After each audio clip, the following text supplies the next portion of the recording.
Chapitre 21. Nice, Côte d'Azur, le 19 juin, 3 heures du matin. Lorsqu'ils atterrirent à Nice, Lix et son commando eurent l'impression qu'ils avaient quitté la région depuis des mois. Helmut, prévenu, les accueillit avec effusion. « Mission accomplie, dit-il. Ennemi caput. La voie est libre. »« Comment ça, caput ?» demanda Lix perplexe. La chose n'était pas impossible, mais que cela soit arrivé si vite le surprenait. Il pensait au contraire que la vraie guerre ne faisait que commencer, qu'il lui faudrait menacer, faire pression, trouver des parades. Il ne comprenait pas bien ce que voulait dire Helmut. Agnès a fait son numéro informatique sur écran géant. « Herr Macpherson regarde. Tout le monde crie. Lui morte crise cardiaque. Nous avons tout vu. Très bon film suspense hier soir sur Kosol TV. Toute la bande beaucoup panique. Partir chez eux tout de suite. Plus de problèmes. Je vous l'avais bien dit, c'est notre arme fatale cette fille. Je vais l'appeler. Elle dormir. Faut attendre d'arriver pour réveiller elle. » intervient Helmut, bien dans son rôle de protecteur d'Agnès. Ils passèrent le reste du trajet à lui raconter leur intervention, moitié en français, moitié en allemand, avec grande fierté. L'achat du matériel en vente libre, la traversée du lac, les alligators, le montage électronique, le garde qui leur pissait sur la tête, le retour mouvementé. Helmut allait de surprise en surprise,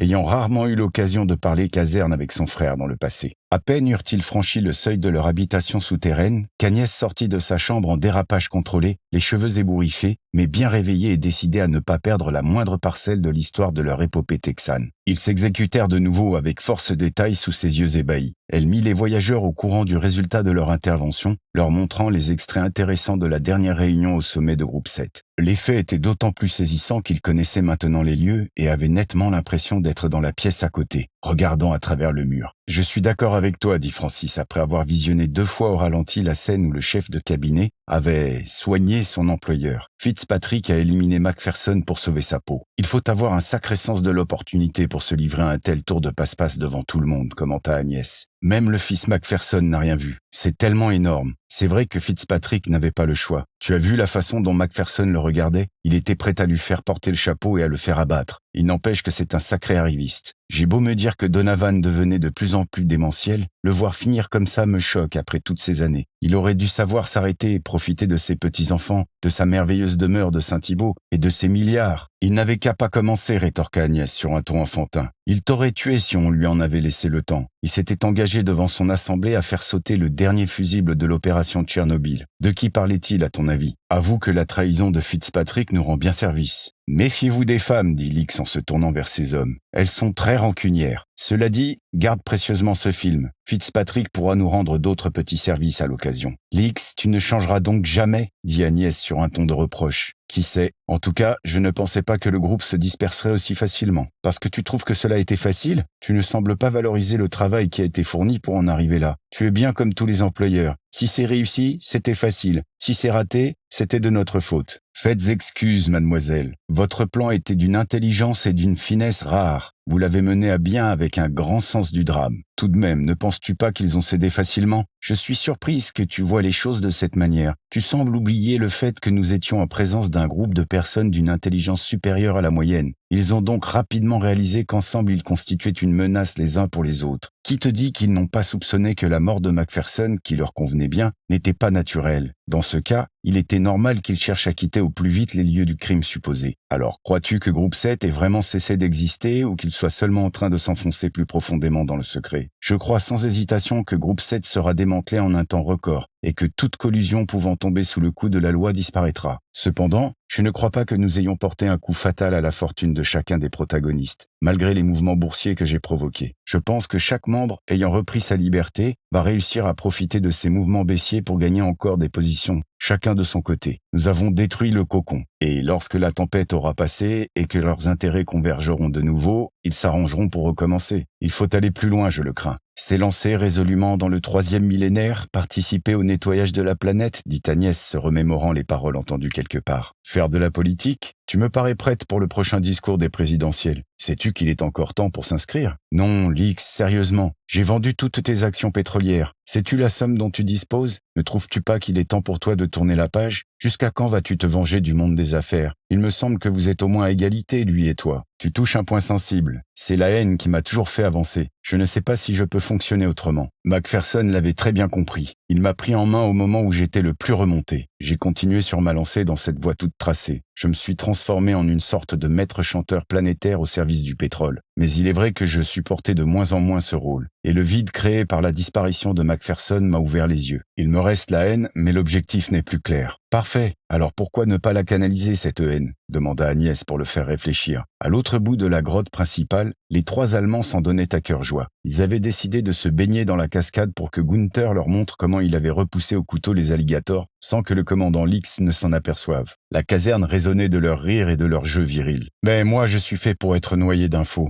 Je voudrais toujours approfondir, sentir les flux financiers, contrôler ou influencer les mouvements. Je suis comme toi, j'abandonnerai très difficilement mes écrans. Je veux tout savoir, être partout à la fois. C'est derrière mes consoles et mes écrans que je me sens bien. Tes consoles, je te les rendrai. Nous reconstruirons cette prouesse technologique qu'était notre siège à Saint-Tropez. Et tu sais quoi? Nous l'emploierons à contrôler les anciens associés de Macpherson et toutes les hyènes du monde du pétrole. Je ne supporte plus cette façon qu'ils ont d'écraser tout sur leur passage. Concurrents, gouvernements, peuple, pour le pétrole, pour le dieu dollar, jusqu'à la guerre, jusqu'à la mort de la planète. Oui, voilà, dit Agnès comme pour l'exciter, l'inciter à poursuivre dans cette voie. Pourquoi ne pas investir contre le pétrole, contre la guerre, contre la pollution, pour les carburants propres, enfin sans carbone? L'hydrogène par exemple. L'hydrogène, il existe de longue date. Il s'en utilise déjà beaucoup dans le monde, argumenta Lix qui se demandait si cet échange à bâton rompu était aussi anodin qu'il paraissait, s'il n'avait pas été suscité et préparé par Agnès. Oui, répondit-elle, jusqu'à maintenant il a servi dans l'industrie, dans les fusées aussi. Mais il y a un nouveau développement qui se dessine. C'est le bon moment de s'y intéresser. Une multinationale fait des efforts très importants pour le promouvoir dans l'automobile grand public. Un nouveau moteur a été mis au point. Ces efforts commencent à être suivis par d'autres. Certains émirats les aident. On peut fabriquer de l'hydrogène avec le soleil du désert, tu sais. L'essor va être exponentiel lorsque l'utilisation de l'hydrogène sera rentrée dans les mœurs des particuliers. Intéressante ton envolée lyrique, répondit Lix, persuadé maintenant qu'elle avait potassé le sujet. J'adore les défis, surtout s'ils taillent des croupières aux héritiers et aux ex-associés de Macpherson. Et c'est un sacré défi dont je vais tout de suite parler à François Bonneau. À cette heure-ci, il ne dort jamais. Francis composa le numéro très privé de son associé Bonneau. Je ne vous réveille pas au moins. Je n'aurais pas branché mon téléphone si j'avais été en train de dormir, répondit Bonneau, avec une logique irréprochable. Qu'avez-vous fait au client de Ted Jackson? Ted était dans tous ses états. Vous m'aviez promis qu'il n'y aurait aucune retombée. Y en a-t-il eu pour Ted? À vrai dire, non. Le décès de Macpherson a créé un tel changement que personne n'a pensé à l'incriminer. Ces hommes n'y pouvaient rien, même s'ils avaient employé le nom de code Newton, dit Lix Fabrice, saisissant la balle au bond. Ils étaient trop éloignés de la réunion pendant laquelle Macpherson est mort. Moi non plus, je n'aurais rien pu faire, même si mon homme avait été sur place. Dites-le lui, il n'a rien à se reprocher. Lix avait réussi à semer le doute dans l'esprit de son actionnaire, comme si son invention avait été destinée à défendre Macpherson et non le contraire. Mais que s'est-il passé alors? La mort par crise cardiaque d'un vieux requin du pétrole au cours d'une réunion houleuse. Vous n'y étiez pas? Vous semblez tout savoir. Vous me connaissez, je n'y étais pas, mais j'avais comme toujours un œil qui traînait. Je vois. Vous ne m'appelez pas pour me rendre des comptes, je suppose. Pas exactement. La mort de cet homme, un excellent client et ami, laisse un vide dans mes investissements. C'était par égard pour lui que je défendais les couleurs du pétrole. Sans lui, je n'y vois plus d'intérêt. La tendance semble être au carburant propre, non carboné. J'aurais souhaité avoir votre opinion. Il est temps que vous me la demandiez. Vous savez, je suppose que j'ai des capitaux investis dans la distribution automobile en Île-de-France. Depuis 6 mois, on ne parle que de la caravane BMW qui fait le tour du monde, avec ses modèles série 7 roulant aussi bien à l'hydrogène qu'à l'essence. Cela fonctionne très bien. Pourquoi, dans ce cas, maintenir les 2 sortes de carburant pour un même moteur? Demanda Francis. Tout simplement, mon cher, parce que l'hydrogène liquide à moins de 250 degrés n'est pas disponible partout dans le monde. Il ne reste plus qu'à distribuer correctement ce nouveau carburant dans les stations traditionnelles ou dans des stations robotisées d'un nouveau type. Lorsque le sectarisme et la frilosité des distributeurs actuels de carburant seront surmontés, vous imaginez la rapidité de la croissance que l'on peut attendre de ce produit, une fois les gouvernements sensibilisés et les lobbies du pétrole mis au pas. Vous attirez mon attention sur un phénomène qui, je dois le dire, m'avait échappé. Je crois que je faisais partie de ce fameux lobby dont vous parlez. Je ne voulais rien voir d'autre que le pétrole. Mais je viens de démissionner, et je suis tout à fait d'humeur à me lancer dans cette excitante aventure. Rejoignez-nous donc dans ce groupe.